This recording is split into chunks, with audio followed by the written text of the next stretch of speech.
सिर ऊपर ठाड़ा गुरु शूरा, सिर ऊपर ठाड़ा गुरु शूरा, नानक ताके कारज पूरा, नानक ताके कारज पूरा। सिर ऊपर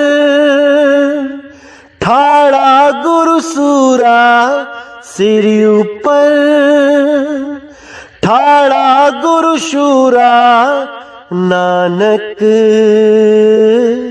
ताके कारज पूरा, नानक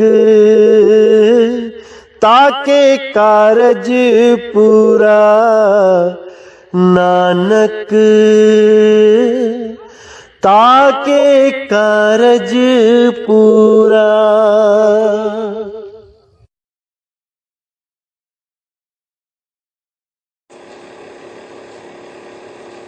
साहब कुछ भक्तों के सवाल थे। एक तो भगत ने मेरे को फ़ोन करके पूछा था कि जो खुद की देही की पूजा करवा रहे हैं, तो गुरु नानक जी ने और कबीर साहब ने, इन्होंने कब अपनी देही की पूजा करवाई, कब अपने सिर पे फूल रखवाए? अच्छा,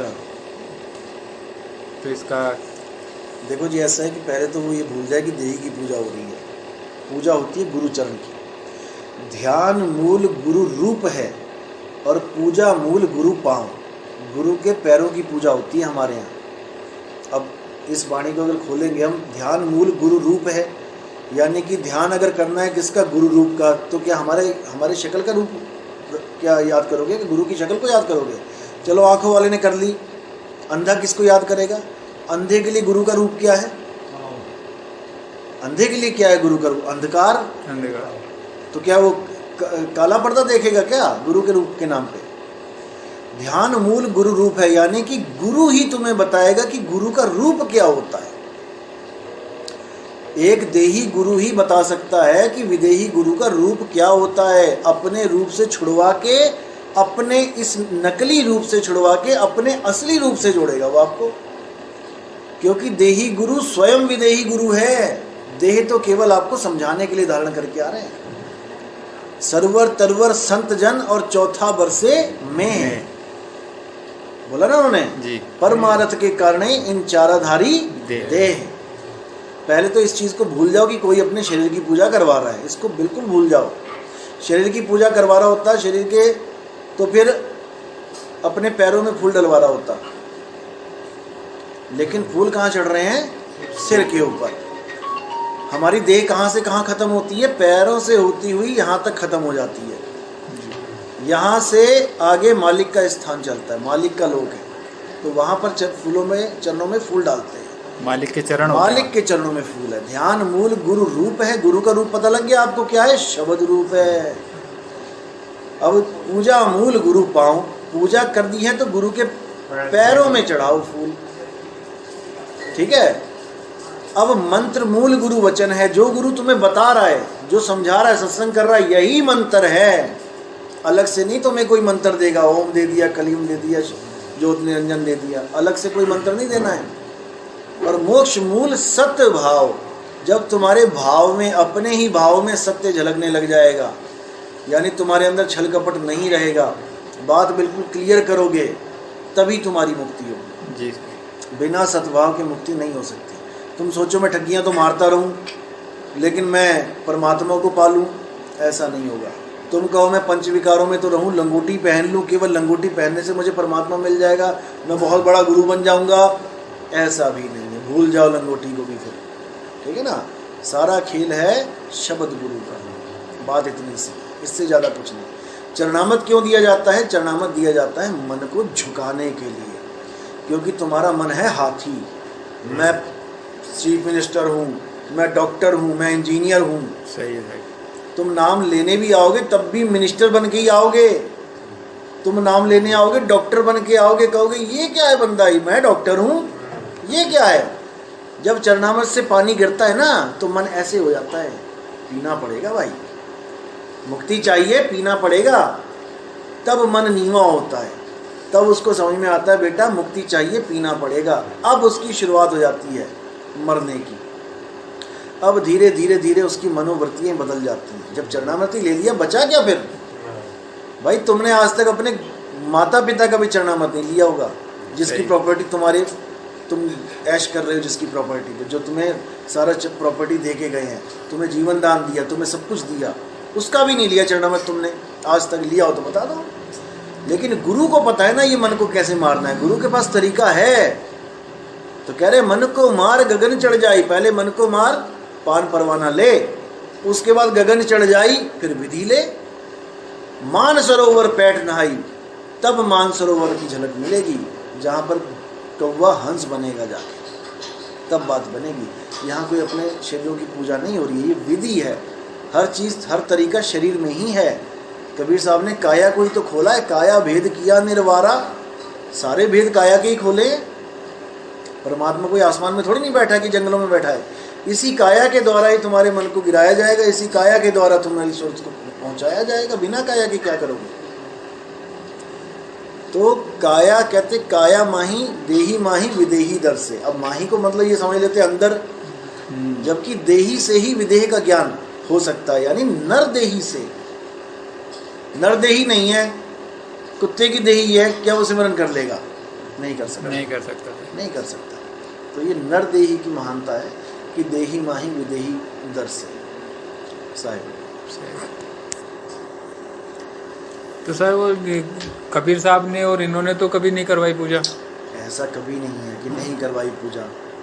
आप नानक साहब की आप देखो, उन्होंने नारियल दिया, 5 पैसे दिए अगली गद्दी देने के लिए, उसके माथा तक टेका नानक साहब ने, अपने चेले का माथा टेका।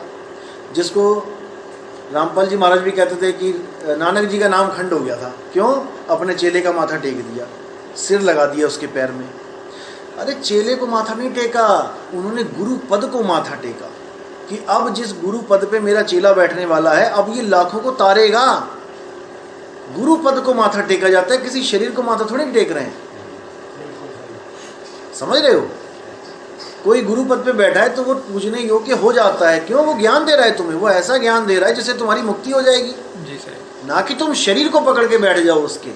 वो अपने शरीर को भी जीरो कर रहा है तुम्हारे सामने, समझ रहे हो? अपने शरीर को भी जीरो कर रहा है। लेकिन कहते हैं कि घट घट मेरा साइया सुनी सेजना कोई, बलिहारी व घट की। अब जिस घट की वो बलिहार दे रहे हैं। क्यों? कि जिस घट से प्रकट होकर परमात्मा बोल रहा है उसकी तो पूजा करनी पड़ेगी, देह की नहीं, उस घट की, उस आत्म घट की जहाँ पे विराजमान होकर परमात्मा बोल रहा है। तो उसी आत्म घट पे हम लोग फूल चढ़वा देते हैं। इतनी सी कहानी है। अब यहाँ पर क्या हो रहा है? जो सही ज्ञान नहीं भी दे रहा है उसकी भी पूजा चल रही है। बिल्कुल सही है, उसकी भी पूजा चल रही है। तो साहिब ने बोला जहाँ संत तहाँ प्रगट भय हूँ, और जहाँ असंत गुप्त तहाँ रहे हूँ। इतनी सी बात है, तुमने पहचानना है। फूटी आंख विवेक की, लखे ना संत असंत, और जिसके संग 10-20 हैं वह को नाम महंत। तुमने ज्ञान आधार से देखना है कि संत है कौन। सही है। जिसके साथ भीड़ लगी हुई है तुम उसको संत बना देते हो। मैं कहता हूँ अकेला बंदा खड़ा होकर चौराहे पे सत्य बोल रहा है वो संत है, और लाखों बंदे जिसकी जय जयकार कर रहे हैं, फूल माला डाल रहे हैं, वो असंत है। कैसे पता लगेगा? विवेक के द्वारा। तो साहिब कह रहे विवेक की तो आंख फूटी पड़ी है, वो लख ही नहीं पा रहा है। सभी की पूजा चल रही है, ठीक है ना। भेष की पूजा बोली है, बिल्कुल बोली है, लेकिन कहते हैं विवेक गुरु है जगत का, और भेष धरे हर कोई, और ये भेष बह जाने दे जहाँ शब्द विवेक ना हुए। जहाँ शब्द विवेक नहीं है उस भेष को बह जाने दे, क्योंकि भेष तो सारे ही पहन के बैठे हुए हैं। सही है सही। तो बस इतनी सी बात है कि विवेक को जगा लो। विवेक जगा लोगे तो नीर छीर का निबेड़ा तुम ही कर लोगे, तुम्हें किसी के आधार पे आने की जरूरत ही नहीं है। मैं कहता हूँ नितिन ने क्या कर दिया, हाय हाय नितिन ने क्या कर डाला, तो तुम्हें क्या दर्द हो रही है? तुम सत्य को पकड़े रहो ना। नितिन करेगा, नितिन भरेगा, तुम सत्य को छोड़ के भाग जाओगे तो तुम्हारा नुकसान हो जाएगा। कबीर साहब 64 लाख चेलों को पार कर सकते थे उस वक्त, लेकिन उन्होंने लीला क्यों करी? क्या मतलब था लीला करने का, ये बताओ। उनको पता नहीं था कि मैं दारू की बोतल पकड़ लूंगा और मैं एक वैश्य को गले में उसके हाथ डाल दूंगा और साथ में रविदास भी ये काम कर देगा, ये सब भाग जाएंगे, कितना नुकसान हो जाएगा जीवों का। वो बच्चे थे क्या? उनको नहीं पता था कि इस एक्शन का रिएक्शन क्या होगा। बिल्कुल सही। फिर भी उन्होंने ये लीला करी, क्यों? इसके पीछे बहुत बड़ा कारण है। उन्होंने केवल ये परखना था कि ये लोग सत्य के साथ हैं कि नहीं। ये देही गुरु के पीछे तो नहीं पड़े हुए हैं, ये देही गुरु के गुलाम तो नहीं हो गए हैं। मैं यहाँ पर अपना गुलाम करने नहीं आया था इनको, मैं यहाँ पर सत्य के साथ जोड़ने आया था। अगर ये सत्य के साथ जुड़े होते, इनको 1% भी फर्क ना पड़ता कि कबीर ने क्या किया और रविदास ने क्या किया। सही है। हम इसी में अटक जाते हैं कि ये, अरे ये तो करनी कथनी में अलग है। अरे तुम अटक जाओ ना, वो करनी कथनी में अलग है, वो अपना भुगतेगा, तुम करनी कथनी में टिको ना। सही बात। क्योंकि तुम्हें सत्य के साथ जोड़ने के लिए आए हम लोग, अपने साथ जोड़ने के लिए नहीं। कई लोगों ने तो ये तक कह दिया कि कबीर साहब जब ज़्यादा दुखी हो गए ना कि यार इतने चेले कौन संभालेगा, तो उनसे पीछा छुड़ाने के लिए ये काम कर दिया कि जाओ यार, जहाँ जाना है तुमने, छूट गए सारे। नहीं तो पूरा दिन पागल कर देते थे, गुरुजी ये कैसे, गुरुजी वो कैसे। अरे जो बता दिया वो कर लो, पूछना नहीं पड़ेगा ये कैसे और वो कैसे। जो चीज़ बता दिया उसको कर लो, तुम खुद तृप्त हो जाओगे, सारे सवालों के जवाब तुम्हें खुद से मिल जाएंगे। अब करंट कैसा होता है, कोई मुझसे आके 100 बार पूछता रहे, मैं बता बता के थक जाऊंगा। ले भाई ये स्विच लगा, एक बार उंगली डाल दे इसमें, सारे सवाल तुम्हारे खत्म हो जाएंगे, लेकिन तुम उंगली नहीं डाल रहे हो। बस दिक्कत ये आ रही है, तुम गुरुओं के पीछे पड़े हो। गुरुजी सार शब्द कैसा होता है मुझे बोल के बता दो। अरे भाई सार शब्द तेरे पास है, सूरत तेरे पास है, तू लगा कनेक्ट कर उसको और देख वाईफाई कैसे चलता है। सही बात। सही। सब कुछ तुम्हारे पास है, लेकिन करना नहीं है, पकी पकाई चाहिए कि यहाँ दे दो। सार शब्द कैसा होता है बता दो मुझे, सिर पे हाथ रख के प्रकट कर दो। वो प्रभुलाल भट्ट आ गए अब मैदान में, वो कह रहे हैं बैराग साहिब का तो पता नहीं, नितिन का तो पता नहीं, कहते हैं मैं मदद कर सकता हूँ, आ जाओ मैदान में, मैं सबका प्रकट करवा दूंगा। और मैंने कहा भाई रहने दे तू, क्यों, क्या बोलूँ मैं। ऐसे लोग ही सामने आएंगे। ये लीला इसीलिए हो रही है, परमात्मा इसीलिए करवा कर दूंगा, उसके बाद गुरु की जरूरत ही नहीं पड़ेगी। बस सत्संग सुनो, घर बैठे, घर घर होगा बोध विचारा, घर घर बजेगा सतनाम का डंका। कैसे बजेगा, मैं कितने घरों में जाऊंगा बताओ, मैं कितने घरों में। लेकिन YouTube के आधार पे या किसी और माध्यम के आधार पे घर घर पहुंच जाएंगे और बंदा घर में ही भक्ति करेगा। अरे देही गुरु के पास जाके भी वही ज्ञान लेगा ना जो दिया जा रहा है। फिर भी साहब नाम तो लेने आना ही पड़ेगा। जब तक रहेंगे जब तक देंगे, नहीं रहेंगे तो फिर एक आखिरी सत्संग करके चले जाएंगे।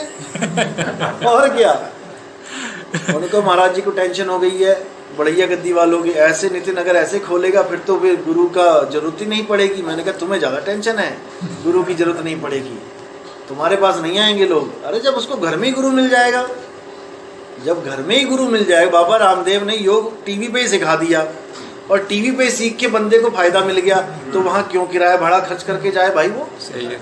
या तो उसको फायदा ना हो रहा हो तब वो गुरु के पास जाए। अभी फोन आया एक का, कहता जी आप मुझे प्रथम दीक्षा मिल गई। मैंने कहा हाँ। कहता मैं एक अनुभव बताना चाहता हूँ। मैं क्या बता। कहता मुझे किसी ने खींचा और मैं पूरे शरीर से बाहर आ गया। मैंने कहा भाई दूसरी दीक्षा तो ले रहे, इतनी जल्दबाजी क्यों कर रहा है। तो मतलब परमात्मा दया करता है, ऐसी बात नहीं है कि परमात्मा किसी का गुलाम है। परमात्मा दयालु है, वो कहता है तू आ तो सही, तू आ ही तो नहीं रहा है। जब कबीर मन निर्मल भया जैसे गंगा नीर और पाछे पाछे हरि फिरे, कहत कबीर कबीर। जब तुम्हारा मन निर्मल हो जाता है और तुम सत्संग में एक हो जाते हो तो तुम 2 मिनट लगते हैं। ऐसे लोग आए हैं नाम लेने जिनको पहले शब्द प्रकट हो गया, उसके बाद भागे वो लोग कि भैया नाम लो जाके, बिना गुरु की मोहर की बात नहीं बनेगी। ठीक है ना, कहने की बात है कि गुरु की मोहर जब सत्संग में बोल दूंगा, यही मोहर है, यही मोहर है जो मैं बोल रहा हूँ। तुम सच्चे मन से गुरु मान लो, इस आवाज को, शब्द को गुरु मान लो, बस तुम बेड़ा पार होगा तुम्हारा। तो परमात्मा दूर थोड़ी नहीं है। चाहिए किसी गुरु के पास जाने की जरूरत नहीं बचेगी। छोड़ूंगा ही नहीं मैं कि किसी के पास जाना पड़े, क्योंकि जो हमारे साथ हुआ वही तुम्हारे साथ होगा। फिर जो हमारे साथ हुआ वही तुम्हारे साथ होगा। सही है। अब बचेगा ही नहीं कुछ भी। अब एक पंथ चलेगा, वो मालिक का पंथ चलेगा, ना नितिन दास का चलेगा ना किसी और का चलेगा। शरीरों का खेल खत्म कर देंगे, ठीक है ना। अब यही सोच लिया, यही आखिरी फैसला है। गुरु बदलने में कुछ फ़ायदा नहीं है, गुरु का काम ही खत्म कर देंगे अब, बस यही है। जिसको नहीं समझ में आता जा भाई बना ले गुरु, एक आधा लग जाएगा पता, जैसे हमें लगा वैसे तुझे पता लग जाएगा। चल। और एक है साहब, जैसे सत्संग में बताया कि अगर जैसे ज्ञान हो जाता है उसके बाद में 84 में नहीं जाते। ज्ञान हो जाता का मतलब है, एक तो थ्योरी पार्ट हो जाता है ज्ञान, एक होता है प्रैक्टिकल हो जाता है। अगर प्रैक्टिकल हो गया फिर नहीं जाना पड़ेगा, फिर 84 में क्यों जाएगा। 84 में पहले समझ लो कि संस्कारों के द्वारा जाता है। 84 में मीट खा रहा है, अंडा खा रहा है, ये तो पक्का ही जाना है इसमें।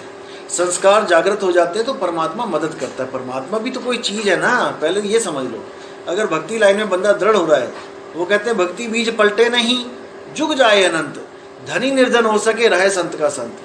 संत तो कुत्ता बिल्ली थोड़ी नहीं होते हैं संत, संत तो एक आदमी होता है, यानी उसको मनुष्य चोला मिलता ही रहेगा। अगर वो भक्ति लाइन में आ गया तो, मर्यादा में रह रहा है तो, गलती हो गई कोई बात नहीं, माफ़ी मांग ले, दोबारा वो गलती ना करे। गलती तो इंसान से ही होती है, परमात्मा से तो गलती होने वाली नहीं है, लेकिन माफ़ी भी कोई चीज़ होती है, ठीक है ना। बस ये दृढ़ होकर निश्चय कर ले कि मैंने भक्ति करनी है। परमात्मा भक्ति करवाने के लिए ही आते हैं। संत क्यों आ रहे हैं इस दुनिया में? भक्ति करवाने के लिए आ रहे हैं। कोई एक ही जन्म में थोड़ी नहीं सबको पार कर देंगे। कितने लोग हैं जो जन्मों जन्मों की भक्ति लेके आते हैं। चलो ये तो गुरु ने इस बार तो लंगर ही खोल देना उन्होंने, वो बात अलग है, लेकिन बहुत से लोग संस्कार जागृत कर करके तब जाके आते हैं। नहीं साहब, जैसे किसी ने नाम ले लिया, हाँ। तो बताते हैं कि भाई सच्चे गुरु से नाम लेने के बाद में फिर वो 84 में नहीं जाता है, चाहे भक्ति करो चाहे ना करो। ये तो अरे ये किसने बोल दिया भक्ति करो ना करो? ऐसा कुछ नहीं होता भाई।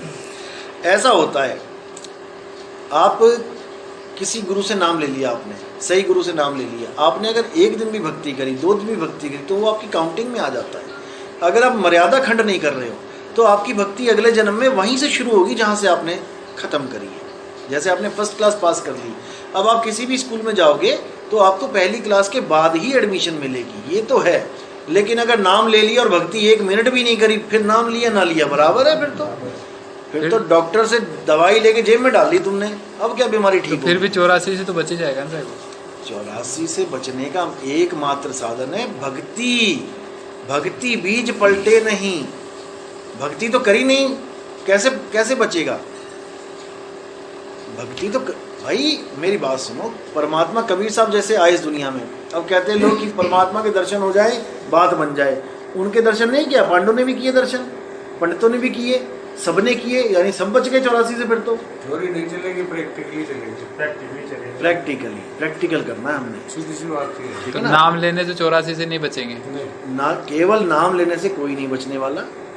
हाँ, ये हो सकता है कि उस गुरु की सेवा करे बंदा, जैसे गुरु की सेवा कर ली उसने, तब भी उसके पुण्य जाग जाते हैं। गुरुओं की सेवा करना भी बहुत बड़ी बात है। कोई भी सेवा कर रहा है, वो तन की मन की धन की, कम से कम उसकी लगन तो लगी है, वही चीज़ आगे बढ़ेगी। वो भी भक्ति की लेवल है ना। जन मन धन, मन की सेवा होती है भक्ति करना, धन की सेवा होती है प्रचार में धन देना, तन की सेवा होती है आश्रम पे सेवा करना, है तो तीनों ही सेवा। लेकिन मुद्दा यह है कि शुरुआत कहीं तो करनी पड़ेगी। अब गुरुजी से नाम ले आया, ना कभी तन की सेवा करी, ना कभी मन की सेवा करी, ना धन की सेवा, तो क्या करने गया था वहाँ पे? वो गया ना गया बराबर। कुछ तो करे, कोई तो आधार परमात्मा देखे ना कि हाँ इस बंदे ने ये किया है, तब तो उसको आगे बढ़ाएं। अपने बच्चों को ही लगा लो, तुम स्कूल में एडमिशन करा दिया, दोबारा तुमने 1 मिनट के लिए नहीं भेजा उसको स्कूल में, अब क्या तुम्हें रिजल्ट में पास हो जाएगा? वो क्या नहीं होगा। जहाँ पहली में एडमिशन दिया है, अगले स्कूल में जाओगे तो पहली में ही देना पड़ेगा दोबारा, जब वो गया ही नहीं कहीं पे। और ये जो साहब आप छाप बता रहे थे कि गुरु की जो छाप लग जाती है, जो लगाते हैं अपन, हाँ, तो काल के जाल से बच जाते हैं। वो बचता है यमदूतों से, जमदूतों से बचता है। लेकिन केवल छाप लगाने से भी क्या होता है भाई? वो भक्ति तो करे ना, बिना भक्ति के कैसे होगा? कुछ तो करे, 1 ईंट तो रखे मकान बनाने के लिए, एक भी नहीं रखेगा तो छाप क्या? वो तो चंदन है, टीका है, चंदन टीका लगाने गया था वहाँ पे क्या वो केवल? ऐसा नहीं है। वो छाप है कि हाँ, कबीर साहब कहते हैं कि पान परवाना अगर तुमने पा लिया तो तुम्हें कोई जमदूत नहीं पकड़ सकता, इसमें कोई दो राय नहीं है। इसमें कोई दो राय नहीं है। लेकिन तुम मेरे कहे पे तो चलो ना, जो तू चाहे मुझको छोड़ सकल की आस, मेरे जैसा हो रहा है सब सुख तेरे पास। जब तू मुझे चाहता ही नहीं है और केवल टीका लगवाने आ गया, फिर क्या बनेगा? फिर कुछ नहीं बनेगा, भूल जाओ इसको। ऐसा नहीं भाई, कुछ तो दिखाओ ना। तुमने शादी कर ली किसी के साथ, तुम उसके पास 1 मिनट नहीं गए, अब बताओ क्या करोगे? कौन सा प्रेम आ गया तुम्हारे अंदर, दोनों के अंदर? कौन किसके लिए प्रेम, कौन किसको याद कर रहा है? कोई याद नहीं कर रहा। परमात्मा जीव की तड़प देखता है, लगन देखता है कि ये कुछ करना चाहता है तो मैं इसको आगे बढ़ाऊं। तो आप बचाओ बचाओ कर रहे हो लेकिन हाथ नहीं बढ़ा रहे, तो कौन आपको करेगा? अरे पहले हाथ तो बढ़ा, तभी तो खींचूंगा ना मैं। जैसे कई लोग कहते हैं कि जो गुरु होता है वो सिर पे हाथ रख के सुरती को खींच देता है ऊपर। अरे भाई, ऐसे गुरुओं को प्रणाम है। सुरती को अब वही खींच देगा, फिर परमात्मा क्या खींचेगा? फिर जब गुरु ही खींच देगा तो परमात्मा क्या खींचेगा? परमात्मा के लिए बोला गया है। ऐसे सांवड़ संत नहीं होता। कमाल कर दी। लोह चुंबक की प्रीत ज्यों लोह को लेत उठाए, ऐसा शब्द कबीर का काल से लेत छुड़ाए। शब्द का काम है खींचना, गुरु का काम थोड़ी नहीं है। फिर तो गुरु हाथ रखता जाए और बस सब जग जाएंगी बत्तियां सबके। ऐसा नहीं होता भाई। फिर कमाल की बत्ती क्यों नहीं जगी है बताओ? कबीर साहब ने तो कमाल को भी नाम दिया ना। फिर कमाल कैसे खत्म हो गया, बिगड़ गया? ऐसा नहीं होता। अगर गुरु सूरत को खींची दे ऊपर तो कमाल तो जा ही नहीं सकता ना कहीं पे। तो फिर उसी का पुत्र जो कहलाया वही बिगड़ गया। इसका मतलब कबीर साहब खींच ही नहीं पाए उसकी सूरत को। सही है। फिर तो कमी कबीर साहब में, चेले में थोड़ी नहीं। चेला तो वैसे ही कह रहा है मैं तो खोटा हूँ, सिक्का हूँ, तुम बताओ मुझे चलाना है, कैसे करोगे? सही है। गुरु कुम्हार शिष्य कुंभ है, गड़गड़ काढ़े खोट। अब घड़ा नहीं बिक रहा है तो इसमें घड़े का कोई कसूर नहीं है। इसका मतलब कुम्हार ने सही नहीं बनाया, तभी पड़ा हुआ है बेचारा, कोई कीमत नहीं डाल रहा उसकी। तो ऐसा नहीं। ये ज्ञान प्रभुलाल भट्ट जी दे रहे हैं और कोई इसका कोई आधार नहीं है। या फिर सोहन दास जी कह रहे थे कि वो टीवी में दिखा दिया, राम जी के सिर पे हाथ रखा और चल गई ज्योत ऊपर चढ़ गई। जी मैंने भी देखी थी वो। ये महिमा बोली गई है गुरुओं की, ये मात्र महिमा है कि गुरु चाहे तो सब कुछ करे, लेकिन उन्होंने गुरु बना दिया देही को। गुरु गर्भ में क्या करता है? यही तो करता है जो आप बोल रहे हो। गर्भ में कैसे प्रतिपाल करता है? आप संतों की वाणियां पढ़ो, वो कहते हैं पल पल तेरी रक्षा करी गर्भ में। अब बता दो कौन से वाले गुरु ने करी है और करके दिखाया किसी बच्चे की?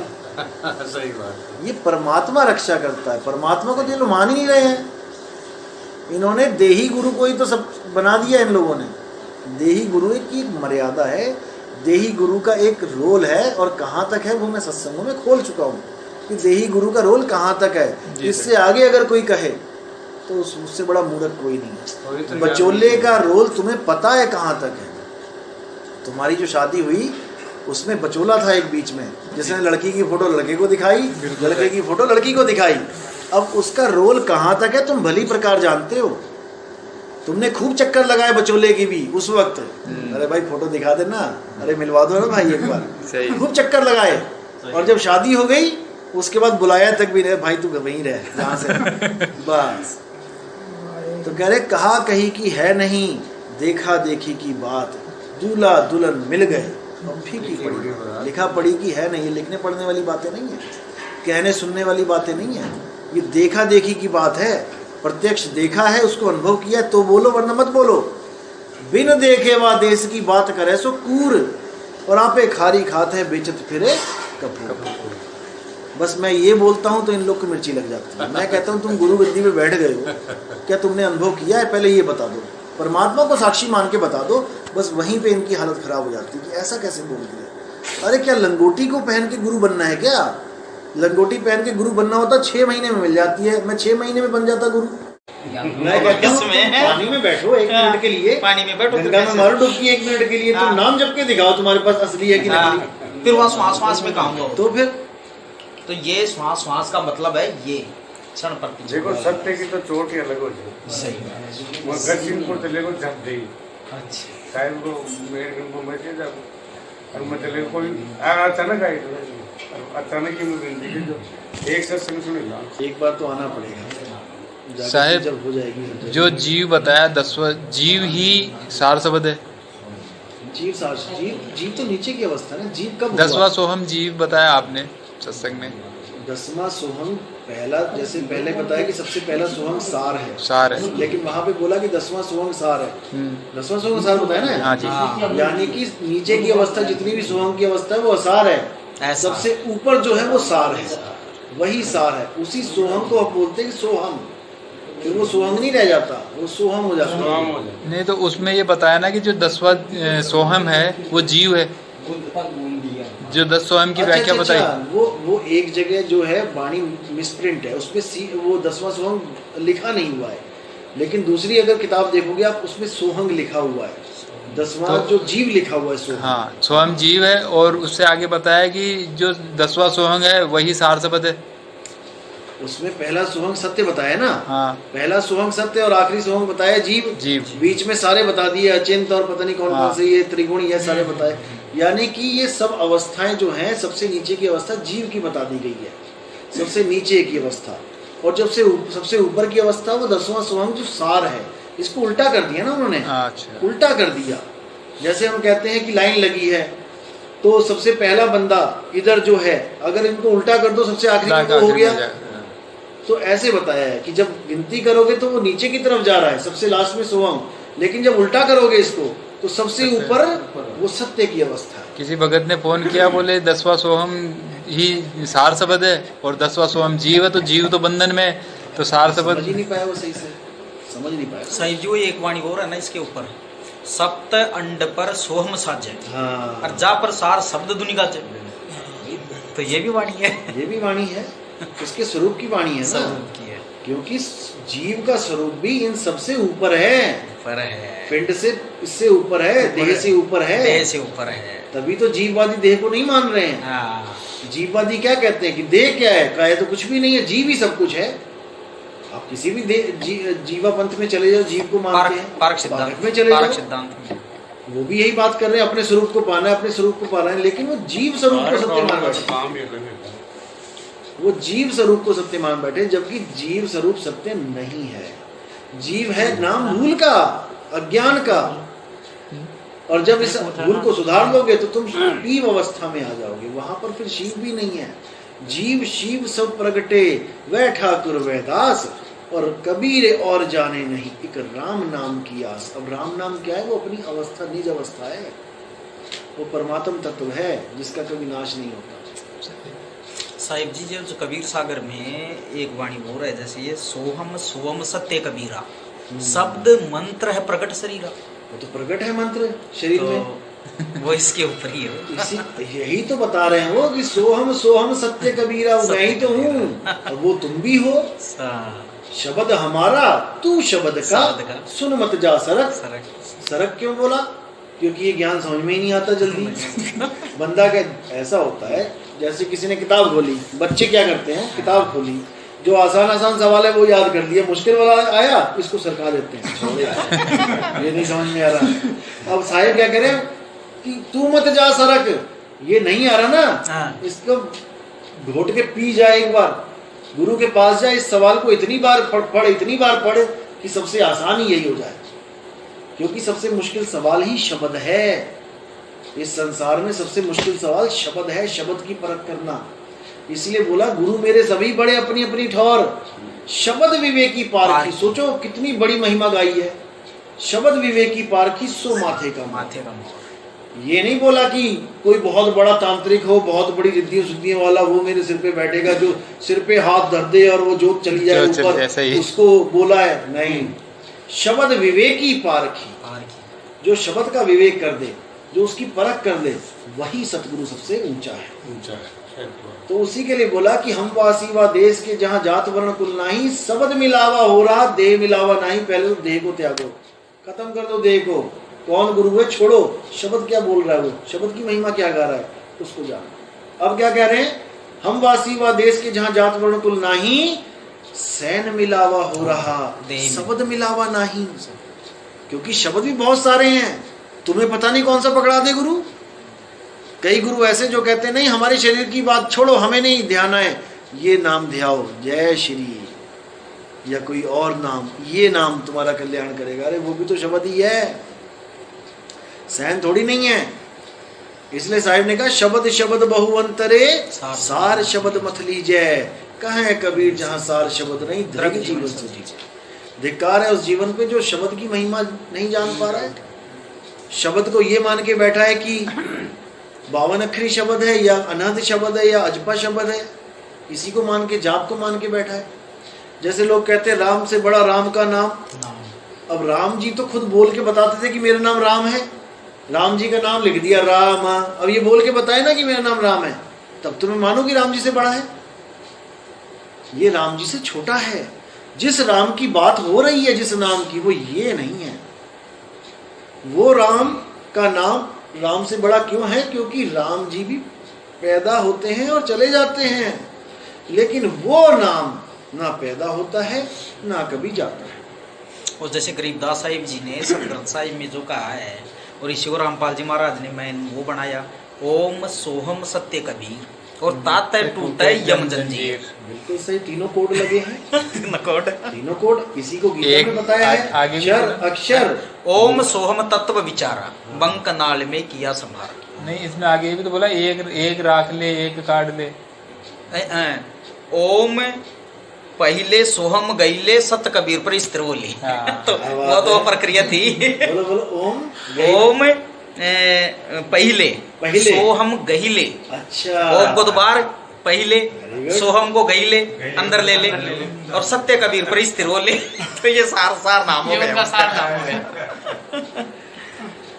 ऐसा है, सबसे पहले तू ओम को जान ले। ओम पहले, जो गीता में भी पहले ओम को बताया जा रहा है कि हे अर्जुन, अक्षर पुरुष एक, इस दुनिया में 2 पुरुष हैं। पहला अक्षर पुरुष है, पहले उसको जान ले। क्या है ये? ओम ही, यानी काया ही शर पुरुष। ओम काया मर जाए, ओम काया मर जाए। उसके बाद खुद को जान ले, मतलब सोहम को जान ले। वो दूसरा पुरुष कौन है? वो जीव है जो हर काया में अपने काम को कर रहा है। हे अर्जुन, जितने भी इस दुनिया में जीव हैं वो 2 पुरुष हैं। शरीर तो शर पुरुष कहा गया है और जीव को अक्षर पुरुष कहा गया है। कोई भी ले लो, छिपकली ले लो, कुत्ता ले लो, बिल्ली ले लो, हाथी ले लो, घोड़ा ले लो, जीव जो चला रहा है और शरीर जो चल रहा है। अब इन दोनों में ही वो उत्तम पुरुष नहीं है, पूजा योग्य करने दोनों नहीं है, क्योंकि एक का नाश हो रहा है और दूसरा गोते खा रहा है। वो उसमें 15वें के 16वें श्लोक में कह दिया ना, दो इमो पुरुषव लोके क्षर अक्षर इति उच्यते। क्षर सर्वाणी भूतानि कुटस तो अक्षर उच्यते। तो क्षर तो ये शरीर हो गया सबका, सबके शरीर है। पुरुष के अंदर रहने वाला जीव अक्षर हो गया। बिल्कुल सही। उत्तम पुरुष तो अन्य है, परमात्मा इति उदारिता है। यह लोग त्रयम अविश्य विभर्ति अव्यय ईश्वर है, वो अविनाशी परमात्मा। तो बिल्कुल सीधा। लेकिन रामपाल जी महाराज ने इसमें बीच में जो परब्रह्म की जो सत्ता बना दी ना, वो उसको नहीं समझ पाए। सर को भी बता दिया, पूर्ण ब्रह्म को बता दिया। भाई अक्षर पुरुष की फोटो को क्यों नहीं बना? फोटो नहीं, आज तक पूरे ग्रंथ खोज मारो नहीं है, उसमें तुम्हें काल भगवान भी फोटो मिल जाएगी, वो जो विराट रूप में दिखा रखा है। और पूर्ण माता की फोटो मिल जाएगी, उसमें ब्रह्मा विष्णु महेश की मिल जाएगी, कबीर जी की भी मिल जाएगी। अक्षर पुरुष की फोटो के दिखा दो। सही है, क्योंकि अक्षर का भेद गुप्त है। सोई गुरु पूरा कहावे, 2 अक्षर का भेद बतावे, एक छुड़ावे एक लखावे, तब प्राणी निज घर को जावे। अक्षर के तो भेद ही गुप्त है। सही बात। तो अक्षर का भेद तब पता लगता है जब आप सूरत और शब्द योग में आते हो। हैं दोनों ही अक्षर अविनाशी, लेकिन एक को अक्षर कह देते हैं और एक को नी अक्षर कह देते हैं। नी अक्षर, इतनी सी बात है। हाँ, तो वो जो 17वें में उत्तम पुरुष बताए वो नी अक्षर की महिमा है। इसी को बोला गया नी अक्षर अक्षर भया। नी अक्षर और अक्षर का भेद ही यही है, सूरत और शब्द। सही है। अक्षर कीन प्रकाश, उसी सूरत से प्रकाशित हुआ कौन? मन है। अक्षर से प्रकाश हुआ और उसी को मन बोला है। मन से आगे माया और 3 गुण और पूरा संसार। बिल्कुल साहब, अक्षर से मन उपजा। अक्षर से मन उपजा। बिना सूरत के मन उपज के दिखा दे, नहीं उपज सकता। सूरत के द्वारा ही उपजता है। सारी सृष्टि रचना खुली पड़ी है, लेकिन समझदारों के लिए। सही बात है, समझदारों के लिए। अलग से क्या सृष्टि रचना बनेगी और ना, उससे वो इंतजार कर रहे हैं। ये मन जो है ये आत्मा की परिकल्पना है, ये सूरत की कल्पना है। सूरत की। अभी आप आपकी सूरत इस शरीर में है तो आप इसकी कल्पना करके बैठे हो। अभी सो जाओ, इस शरीर का बोध तक नहीं रह जाएगा तुम्हें कि ये शरीर पड़ा कहाँ पे है। तुम सपने में जाके जंगल में घूमोगे, कहीं खाओगे, कहीं पियोगे। तुम्हें सपने में आके अगर मैं पूछूं ना तुम्हारा शरीर कहाँ है, तुम्हें ऐसे लगेगा जैसे मैं अभी तुम लोग को पूछूं, आप लोग को, कि तुम्हारा शरीर बताओ कहाँ पड़ा है। आप लोग कहोगे क्या बात कर रहे हो, शरीर तो है मेरा, क्या पता ये तुम सपने में ही हो, ये सपना चल रहा है। असल में ये सपना ही चल रहा है। जनक को यही बोला गया था, अष्टावक्र ने यही बोला था। जनक ने कहा महाराज ये सपना कि वो सपना। उसने बोला बेटा दोनों ही सपने हैं, दोनों ही सपने हैं। अभी सत्य को जाना कहाँ है, दोनों ही सपने चल रहे हैं। ये थोड़ा लंबा वाला है, वो एक एक रात का होता है। वो सपने में गधे पर बैठ के भी भीख मांग रहे थे जनकपुरी की गलियों में तो अरे इधर मैं राजा हूँ, तो कौन सा सत्य है? दोनों ही मारने के लिए दौड़ रहे थे। तो ऐसे ही है, यही माया जाल है, इसी से निकल। वो रामायण में भी कहा है ना। और इस माया जाल से कोई गुरुआ नहीं निकाल सकता, कोई आदमी नहीं निकाल सकता, भूल जाओ इसको। उमा कहे केवल शब्द गुरु निकाल सकता है तुम्हें, नहीं तो कोई नहीं निकाल सकता। उमा कहूँ मैं अनुभव अपना, सत्य हरि नाम जगत सब सपना। रामायण में भगवान शंकर पार्वती जी ने भाई जगत सपना है, तो वही हम कह रहे हैं सपने को बना क्यों दिया, क्या जरूरत पड़ गई बनाने की। अगर ये परमात्मा की कल्पना है तो ये तुम्हारी कल्पना है। आत्म पसारा करने हारा बिन प्रभु नहीं जानी है, गुरु ग्रंथ साहब की वाणी है। ये आत्म पसारा है, ये परमात्मा का पसारा नहीं है। अभी जब खोलेंगे तो इन सब के मुंह लटक जाएंगे। ये जितने भी कहते हैं परमात्मा ने सृष्टि, कहते हैं ना ग्रुपों में, परमात्मा ने नहीं बनाई, नितिन ने बनाई है सृष्टि, ऐसे बोलते, नितिन पति ने बनाई है। बताएंगे तुम्हें किसने बनाई है। सही। ये पति तो मन से ही लगा देते हैं चलो अच्छी बात है, कम से कम पति तो बोल रहे हैं, पत्नी नहीं बोल दिया। और फिर उसका देखो कि जब पहले चर्चा हुई थी साहिब से, तो एक ही वाणी थी जो बचपन से अटक रही थी। बचपन से शौक था गाने बजाने वालों के साथ में जाने का। तो वहाँ एक वाणी ये अटकी हुई थी दिमाग में कि गुरा की सहन लखो भाई, गुरा की सहन लखो भाई, कोई आवागमन मुक जाए गुरा की सहन लखो भाई। तो इस वाणी से ही चर्चा हुई थी हमारी। सही है। अच्छा, सहन का ही खेल है सारा। वो नित्यानंद जी की वाणी है ना, जो रामपाल जी महाराज ने भी गाई है। अच्छा। और बात तेरा काम न आवे, तो रामपाल जी महाराज ने आगे तो कर दिया, उसमें संतोष न लाग रे, मूल वाणी है वो। और बात तेरा काम न आवे रमता से ती लाग रे। और लास्ट में कह दिया शब्द सैन सतगुरु की पिछाड़ी पाया अटल सुहाग रे, नित्यानंद महबूब गुमानी प्रगट पूर्ण भाग रे। तो कितनी प्यारी वाणी है नित्यानंद जी की। सारा खेल ही सहन का, ये लेने देने का तो चक्कर ही नहीं है। तो जब भी तो कहते हैं बताओ सार शब्द कैसा है, तो सहन लेना, खुद प्राप्त करो उसको। सहन का खेल है सारा। कहे कबीर अखर दो भाग, हाँ, तो कहते बोले भाग के सुना बोलेगा कसम तो लेकर आके बोल के सुना रहे। साहिब जी आप जी की प्रेरणा से ही उनको फिर मैंने ये प्रश्न का उत्तर दिया। उन्होंने कहा कि वैराग साहब के बारे में, तो मैंने कहा भाई जो कलेक्टर बनते हैं उनको कोई सीनियर कलेक्टर थोड़ी पढ़ाने आते हैं, पढ़ाने वाले थोड़ी कलेक्टर बन जाते हैं, पढ़ने वाले बन जाते हैं। साहब ये पूछ रहे हैं कि दादू जी के गुरु कौन थे। दादू जी के गुरु थे सतराम, कबीरपंथी थे साहब। कबीर साहिब ही थे। बुड्ढन जी, बूढ़ा बाबा, बूढ़ा बाबा के नाम से दादू जी को मिले थे। परमात्मा ही मिले थे कबीर। सांबर में सतगुरु मिले, ऐसे बाणी है ना एक। हाँ। सांबर में सतगुरु मिले, 8 वर्ष की उम्र में मिले थे। बूढ़ा बाबा जिससे ये दादू की सीख। सांबर में सतगुरु उधर हमारे नजदीक की वहाँ पर वो है उनका दादू जी का